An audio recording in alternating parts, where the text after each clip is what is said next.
ternyata baru ketahuan siapa yang SMS itu. Memang keluarga yang nggak suka, orang nggak suka dengan keluarga ini. Nggak kejadian apa-apa. 8 bulan masuk 9 bulan tidak terjadi apa-apa. Tapi rupanya sesuatu yang terjadi kandungan itu. Dokter pun tidak tahu karena secara keadaan sehat semuanya. Dan begitu lahir, ternyata ada banyak gangguan di bayi itu dan dia meninggal hanya berapa menit.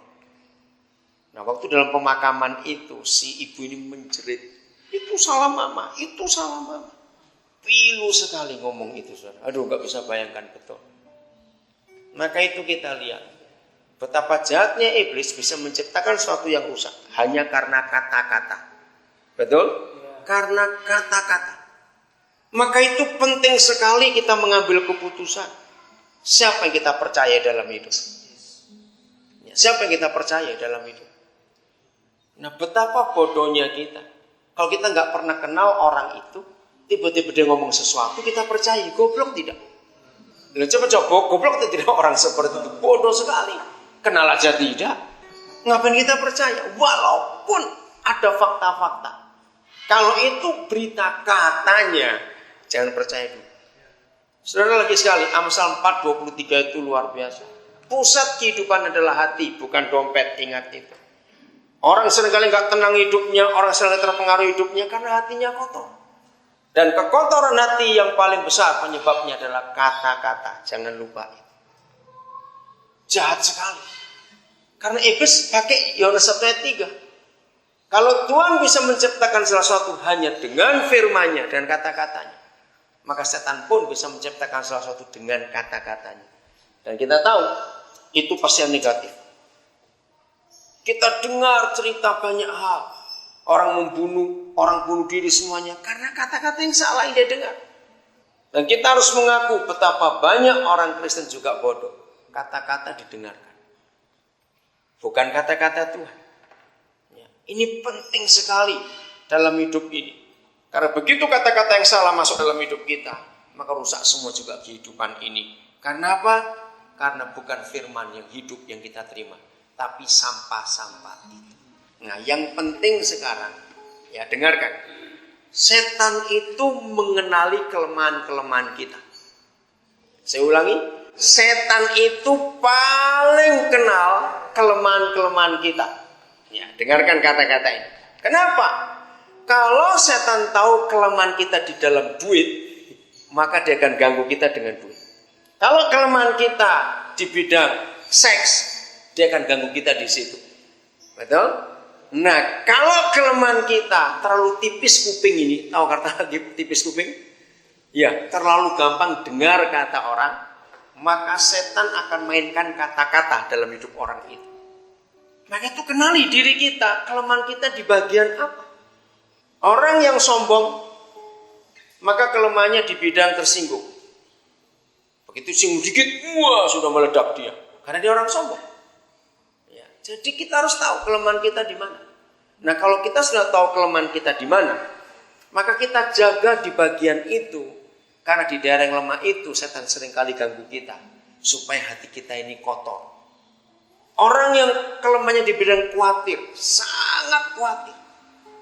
Baru panas dikit sudah takut. Nanti ini takut. Biasanya orang yang takut karena sakit karena apa? Karena terlalu banyak dengar dokter ngomong ini, temannya ngomong ini, temannya ngomong itu, karena baca buku ini. Kenapa? Iya, langsung. Nah, steril semuanya itu. Jadi orang aneh dia. Karena semuanya jadi steril. Ngeri memang kalau kita lihat. Tapi saudara, itu kebohongan. Kan belum tentu terjadi, kita ngalami itu. Tapi karena orang itu kelemahannya di bidang khawatir, maka setan gampang sekali menanamkan apa-apa saja soal khawatir itu. Dan kita harus tahu ini. Maka itu kalau saudara bertemu dengan teman atau saudara atau keluarga yang banyak alami masalah dalam hidup, jangan selesaikan masalahnya. Cari penyebabnya dulu. Betul tidak? Cari penyebabnya. Nah, biasanya penyebab itu mulai dari hati ini tadi. Amsal 17 ayat 22. Kalau dibaca, ayat ini hebat sekali. Kalau saudara ingin sehat, minum pil ini sehari 4 kali. Pasti sehat nanti itu. Udah, Amsal 17:22. Ya, jangan lupa. Nah, obat yang manjur. Terus Amin. Hati yang gembira itu obat yang manjur. Jangan lupa gak cuma obat, tapi yang manjur, good medicine dalam bahasa Inggrisnya. Hati yang gembira. Jadi bukan karena suplemen ini, karena vitamin itu, bukan karena air ini, air itu, tidak. Hati yang gembira adalah obat. Maaf kalau saya beri contoh yang kurang baik ini. Saudara lihat, kalau saudara lama di satu daerah, tinggalnya sampai berapa puluh tahun, dan di daerah itu ada orang gila yang sesekian tahun juga, lihat aja, jarang kita lihat orang itu sakit. Ya baru jalan terus gak sakit-sakit. Kenapa orang gila lebih sehat daripada orang waras? Karena hatinya gembira terus. Loh, betul itu. Orang gila itu gembira terus, dia gak pusing.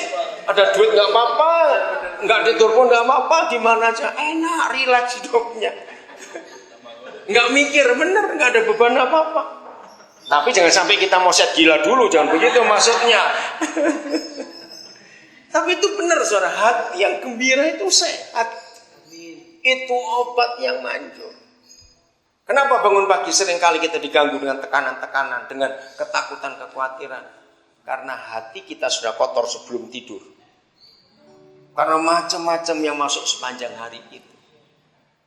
Itu pengaruh sekali. Terus tidurnya gak nyenyak. Padahal pakai AC. AC-nya panas, gak tidur. Kedinginan gak tidur. Susah juga. Lalu mau tidur pakai apa? Nah, bukan AC-nya. So, beli tempat tidur. Wah, sampai yang sekian puluh juta.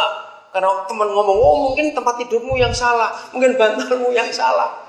Saya pernah ketemu orang mikir tempat tidur. Terus saya bilang, terus tidurmu tuh kapan? Kalau mikir tempat tidur terus itu. Mau cari merek ini, mau buatan itu. Tidur itu tidur. Nah, jadi semua karena hatinya. Betul nggak? Semua itu karena hatinya. Bukan karena AC-nya, bukan karena tempat tidurnya, bukan. Karena hatinya.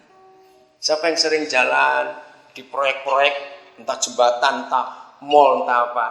Kalau jam istirahat siang, pernah lihat tukang-tukang tidurnya cuma di atas triplek, di atas pasir gitu aja. Pernah lihat mereka enggak? Enak sekali bisa ngorok. Nah, seringkali di situ saya pingin ajak orang kaya, lihat itu. Di situ aja tidur mereka. Ributnya kayak gitu, transport, mobil. Enak sekali. Betul tidak? Nah, karena apa? Hatinya. Nah, terus bagaimana supaya kita menang? Yohanes 15 ayat 3. Nah, supaya kita bersih, betul-betul bersih. Yohanes 15 ayat 3. Ini penting sekali, saudara, dalam hidup kita mengenal firman Tuhan. Yohanes 15 ayat 3. Silakan, salah seorang boleh membaca ayat itu. Ayo, silakan. Amin. Pendek sekali. Ini yang bicara Tuhan Yesus. Kamu memang sudah apa? Bersih. Karena deterjen apa? Karena deterjen firman yang kukatakan kepadamu. Sama. Kalau kita bisa kotor hati kita karena firmannya orang. Betul nggak? Kata-kata orang saya ganti kata firman juga. Maka kita pun bisa bersih karena firman Tuhan Yesus. Jadi sebelum tidur, renungkan firman, masukkan firman. Saudara, sebetulnya sama kekuatannya.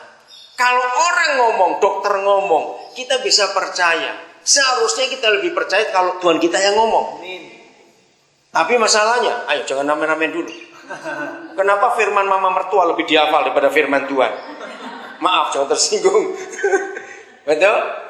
Padahal mama mertua sudah mati 16 tahun yang lalu. Tapi masih dihafal terus firman itu. Firman Tuhan 2 minggu lalu sudah lupa. Siapa yang terlalu itu? Itulah kita manusia. Siapa yang lebih gampang kita hafal?